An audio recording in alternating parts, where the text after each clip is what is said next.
안녕하세요. 인코그랩TV 김승철입니다. 제가 얼마 전에 더 뉴 그랜저 하이브리드를 시승을 했었는데 오늘은 3.3을 좀 같은 코스에 가지고 올 기회가 얻었습니다. 그래서 제가 항상 시승을 하는 와인딩 로드에서 좀 주행을 해보겠고요. 일단 드라이브 모드 세팅을 해야죠. 그래서 제가 이 가운데 있는 드라이브 모드는 여러 번 눌러가지고 컴포트로 한번 타보겠습니다. 그리고 어떤 차를 타든지 주행 안정화 장치를 끕니다. 일상적인 그 습관으로 주행을 했을 때 하이브리드랑 좀 어떤 점이 차이가 나는지를 한번 좀 살펴보도록 하겠습니다. 그러면 차를 좀 움직여 보겠습니다. 네, 그 엔진 RPM이 3000 가까이 되니까 거의 실내로 들어오지 않던 엔진 소리가 조금 더 들어오기 시작하는데 음색은 좋습니다. 네, 어떤 좀 소음으로 여겨지지 않을 정도의 그런 조율이 되어져 있네요. 그리고 좀 출력이 여유가 확실히 있네요. 6기통이 이 차가 지금 제원상에 290마력하고 이제 35kg의 토크를 가지고 있는데, 네, 일단은 토크 부분은 확실히 느껴집니다. 네. 그러니까 3.3L 자연흡기로서의 토크를 좀 말씀을 드리는 것입니다. 네, 지금 수동으로 기어를 낮춰봤는데 레브 매칭은 좀 되지 않는 것으로 보입니다. 여기가 좀 노면이 까만 게 조금 얼어 있는 것 같네요. 조금 주의해서 통과하겠습니다.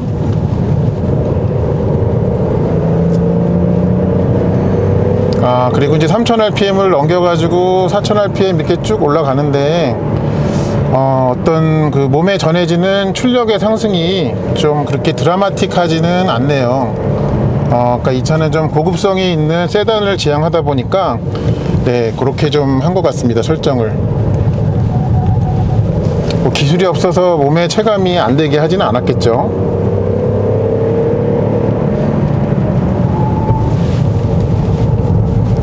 차가 좀 스르르 미끄러지네요. 이건 노면 상태 때문에 그런 것입니다. 네, 지금 일단 좀 천천히 통과하겠습니다.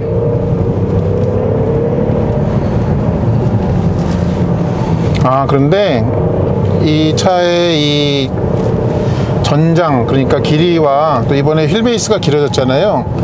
그런 거를 생각하면은 굉장히 유연하게 코너들을 좀 공략해 나가고 있습니다.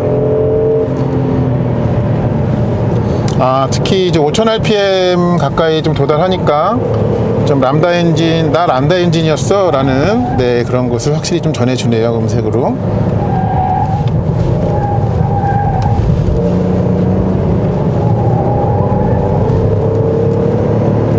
컴포트 모드에서는 그 엔진의 그 매핑도 좀 부드러움 위주로 많이 한 것 같네요.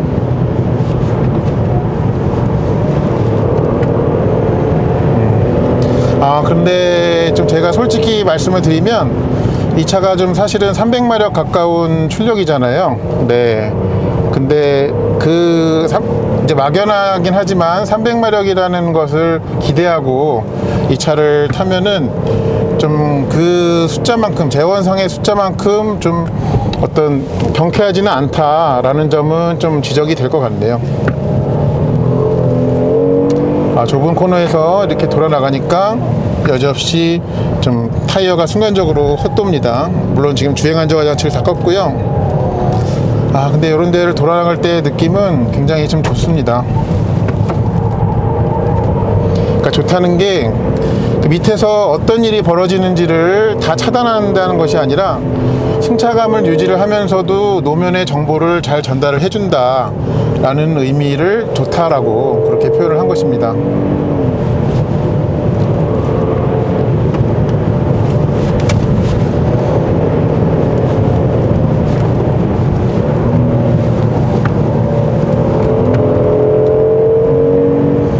제가 좀 차랑 그 사이에 좀 친해졌나 봅니다. 조금 페이스를 나도 모르게 네가 모르면 누가 아냐 라고 하실 수 있겠지만 이 차에 좀 익숙해지니까 좀 좀 신나려고 하네요. 네. 그러니까 전륜구동으로서 또 이만한 그런 급의 세단으로서는 좀 최선의 설정이 되어 있다라고 그렇게 말씀드릴 수 있겠네요.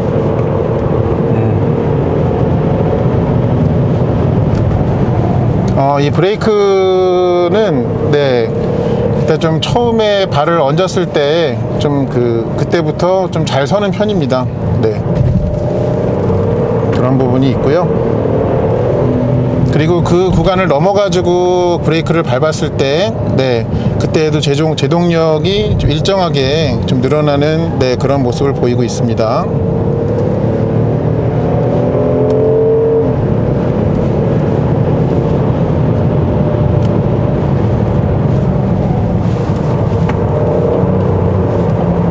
어, 3.3은 네, 그 하이브리드랑 비교를 하면 좀 여유로움이 있어서 좋다라는 부분, 네, 그 부분은 분명히 체감이 되네요. 지금 그렇게 차를 몰아붙이지 않음에도 불구하고 그런 부분은 확실히 좀 전해지는 것 같습니다. 이 차에 그러니까는 그 컴포트 모드로 좀 주행하는 그런 하이브리드의 모습이 궁금하시다면 요 오른쪽 위에 있는 링크를 클릭해 주시면 감사하겠습니다. 네, 요것으로 컴포트 모드에서의 주행을 마치도록 하겠습니다. 그 제 채널의 시청자 한 분께서 이 실내 그 앰비언트 라이트, 그러니까는 무드 조명을 아예 끌 수도 있느냐 질문을 주셔가지고 그거를 끄는 방법을 한번 좀 보겠습니다. 화면을 터치해 가지고요, 여기 환경 설정으로 가요. 그 다음에 차량, 그 다음에 라이트로 갑니다. 실내 무드 조명이라는 항목을 눌러요. 그럼 밝기 부분에서 하면 됩니다. 그래서 지금 10이 제일 밝은 단계로 지금 돼 있는 거고요. 요거를 이렇게 슬라이드로 하면 0으로 할 수 있습니다. 그럼 오프라고 되면서 아예 무드 램프가 끌 수 있고, 다시 이제 단계를 이렇게 올려가면 밝기가 점점 밝아지게 되는 것입니다. 이렇게 할 수 있더라고요. 그 다음에 이제 이 계기판하고 이 모니터의 밝기를 조절할 수 있냐, 특히 계기판 밝기를 좀 조절할 수 있냐라고 또 질문을 주신 분이 계신데, 같은 분이에요, 물론. 근데 그것도 좀 보겠습니다. 일단은 환경 설정으로 들어가는 거는 똑같고요. 그 다음에 아까는 무드램프는 차량으로 들어갔었는데, 이 계기판과 이 가운데 모니터는 화면으로 들어가더라고요. 그래서 여기로 가면은 화면 밝기 항목이 있습니다. 그래서 이제 계기판이 지금 제일 높을 때는 20단계, 그리고 점점 이거를 한 단계씩 이렇게 낮춰가면 네, 이렇게 어두운 단계까지 이렇게 됩니다. 그래서 1단계부터 20단계로 그렇게 좀 할 수가 있고, 제가 봤을 때는 그냥 평상시에 밝은 거를 좋아하지 않으시면 한 10에서 12단계 정도가 좀 적절하지 않나 그렇게 보였습니다. 또 여기 밑에 있는 거는 주간 모드일 때 밝기 수준도 있습니다. 그래서 결론적으로 말씀드리면은 무드 램프는 아예 끌 수가 있고, 그 다음에 계기판과 모니터 조명 밝기는 좀 다른 경로에 가서 한다라고 그렇게 말씀드리겠습니다. 그리고 이제 차를 출발하려는데 이 파킹 브레이크, 전동식 파킹 브레이크가 채워져 있어요. 그런데 어떨 때는 이게 이 드라이브로 놨을 때 자동으로 풀리기도 하고, 어떨 때는 안 풀리기도 하고 그럴 때가 있더라고요. 그걸 좀 참고적으로 말씀드리면, 제가 지금 일부러 안전벨트를 안 했습니다. 그 상태에서 브레이크를 밟고 D를 누르잖아요. 그래서 앞으로 가려고 하면은 계기판에 이렇게 조명이 뜹니다. 그 해제 조건이 아니고 안전벨트를 매라라고 이렇게 떠요. 그래서 제가 다시 그 권장 사항을 따라 가지고 안전벨트를 매고, 그리고 한번 뒤로만 옮겨 보겠습니다. 그러면은 자동으로 이렇게 풀립니다. 네, 그래서 평소에 이게 풀렸는데, 자동으로 풀렸었는데 왜 안 풀리지 하는 생각이 드시는 분이 계시다면, 그건 안전벨트를 안 매서 그렇다라는 점을 기억해 주시면 좋겠네요. 그리고 이렇게 일반적인 주행할 때 뭐 하이브리드 때랑 좀 다른 점이 있나 좀 굳이 찾아보면은 뭐 정숙성 이런 거는 뭐 거의 차이가 없습니다. 물론 이제 엔진 소리가, 그러니까 하이브리드는 낮은 속도에서는 그냥 전기 모터로만 가기 때문에 더 조용한 측면이 있지만, 뭐 3.3도 속도를 많이 안 내고 엔진 RPM을 거의 안 쓸 때에는 굉장히 엔진음 자체가 그 소리가 작기 때문에 그게 어떤 뭐 승차감을 해치거나 하는 부분은 전혀 없다고 보셔도 되겠습니다. 그리고 이제 노면 변화가 이렇게 계속적으로 있을 때, 하이브리드는 이제 휠 타이어가 18인치였는데 3.3은 지금 19인치의 휠 타이어를 쓰고 있습니다. 그럼 분명히 바퀴가 더 무거워졌을 것임에도 불구하고 이 노면을 처리하는 그런 것은 뭐 차이가 없어 보입니다. 네. 특히 이제 바닥에서 올라오는 소음도, 네, 그 이 MXM4 타이어가 기본적으로 내는 그 노면 소음 이외에는 나머지 부분에서는, 네, 큰 차이가 없습니다. 그리고 하이브리드 때도 그랬는데 이 더 뉴 그랜저가 좀 굉장히 잘 처리했다라는 부분은, 어떤 노면에 무언가를 충격할 때 그러면은 그걸로 인한 충격음이 그 차 안에 전해지는 그런 것이 굉장히 좀 잘 그 차음이 되어져 있다라는 부분입니다. 그거는 하이브리드 때도 느꼈었는데 3.3도 좀 동일하게 그런 특징을 갖고 있네요. 그리고 지금은 이제 노면이 콘크리트로 깔려 있는, 네, 그런 터널 구간을 지나고 있는데, 그 터널 중간중간에 그 사이렌 소리 있잖아요. 그거 이외에는 뭐 이렇다 할 소음이 차 안에서 감지되지가 않습니다. 네, 물론 콘크리트 특유의 소음은 좀 있긴 합니다만, 네, 정말 조용하게 만들었네요. 그리고 제가 이렇게 시승을 마치고 온 그 총 평균 연비는 이 트릭 컴퓨터상에 보여지는 걸로는 제가 자주 타는 제네시스 G70 3.3T 후륜과 그 연비 면에서는 큰 차이가 없는 것 같습니다. 물론 그 차는 고급류가 권장이기 때문에 그 유류비 자체는 이제 제네시스가 더 들긴 하지만은 이 표시되는 연비상으로는, 체감되는 그 연비상으로는, 네, G70 3.3T랑 차이가 없네요. 그러면 우리나라 자동차 시장에서 그랜저의 의미는 뭘까요? 제가 생각을 했을 때는, 그러니까 그 사람 키에 상관없이 어른 4명 또는 5명을 태울 용도의 그 세단 중에 5천만 원 아래만큼의 그 돈을 지불을 할 때는 뭐 가장 나은 솔루션이다.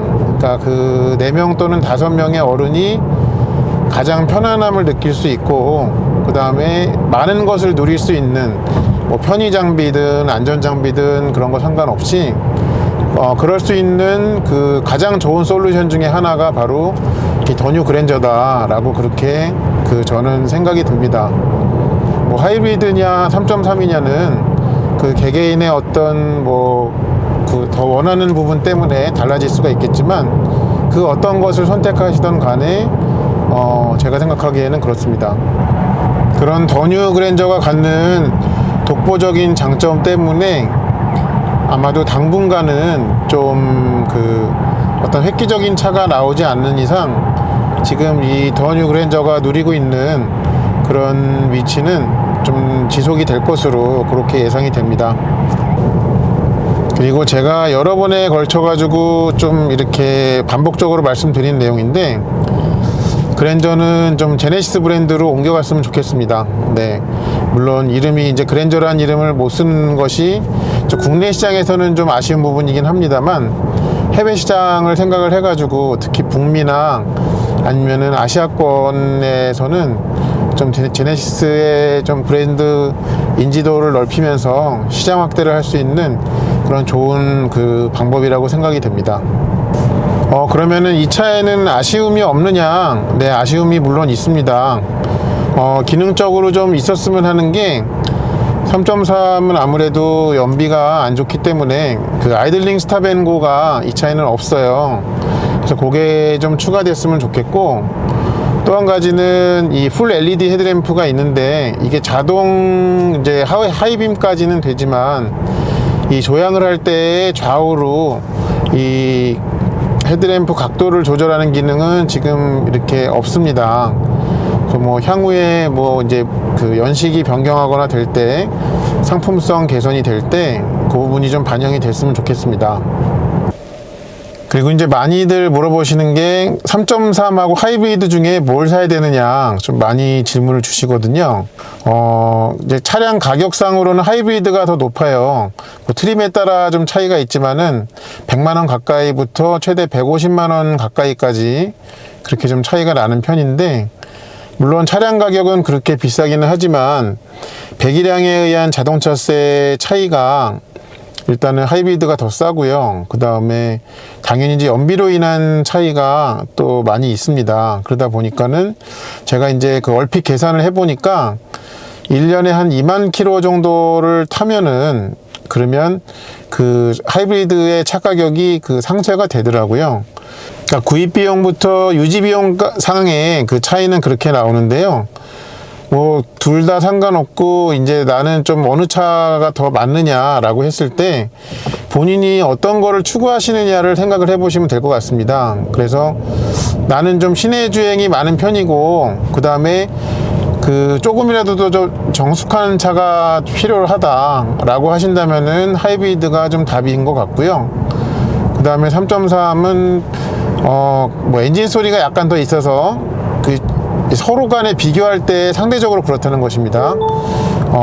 이제 3.3도 워낙 조용한 차예요. 그래서 이제 나는 약간 더 엔진 소리가 나더라도 좀 그 넉넉한 출력에서 오는 그 여유로움을 더 선호한다라고 하시는 분은 하이브리드보다는 3.3이 맞는 선택인 것 같습니다. 네, 어떤 둘 다 굉장히 매력적인 선택임에는 분명합니다.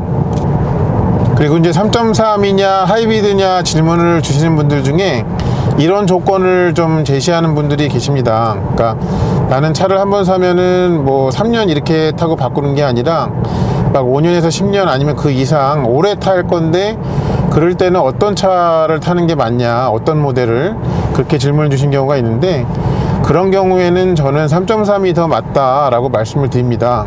그렇게 하는 이유는 그 차의 그 동력 전달 계통의 시스템의 구조가 단순하기 때문에 그렇습니다. 하이브리드는 아무래도 전기 모터도 있고 또 여러 가지 그 부속 장치들이 많이 있잖아요.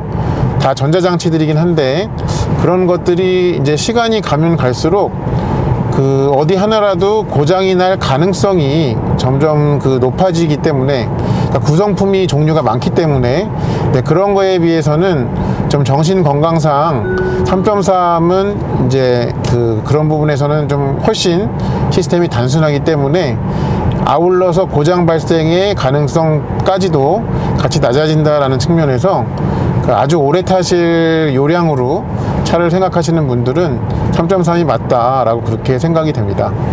제가 이렇게 말씀을 드리더라도 결국은 선택은 여러분의 몫이기 때문에 그 어떤 모델을 고르시든 간에 어떤 카탈로그나 아니면 가격표상의 내용만을 보지 마시고 꼭 그 두 모델 다 시승을 해 보신다면은 어떤 모델이 나한테 더 맞구나 하는 그런 답을 찾기가 쉬워지실 것입니다. 그래서 시승을 꼭 좀 그 권장을 드립니다. 그리고 더 뉴 그랜저를 고려하시는 분들 중에 그 여러 가지 트림에서 어떤 거를 골라야 되는지 좀 선택을 못하고 계시는 분들은 제가 예전에 만들어 놓은 그 트림별 비교를 한 영상이 있습니다. 요 오른쪽 위에 있는 링크를 클릭해 주시면 그 영상을 통해 가지고 도움을 받으실 수가 있을 겁니다. 지금까지 더 뉴 그랜저 3.3의 일상에서 느껴지는 그런 부분들에 대한 영상을 마치도록 하겠습니다. 시청해 주셔서 감사드리고요. 아직 저의 채널의 구독자가 아니신 분은 이 오른편 아래에 있는 구독 버튼을 눌러 주시면 향후에 또 제가 올려드리는 다양한 자동차와 관련된 내용들을 지속적으로 받아보실 수 있을 겁니다. 아무쪼록 이 영상이 특히 이 차의 구입을 목전에 둔 그런 분들께 도움이 많이 되었기를 바라면서 이 영상을 마치도록 하겠습니다. 감사합니다.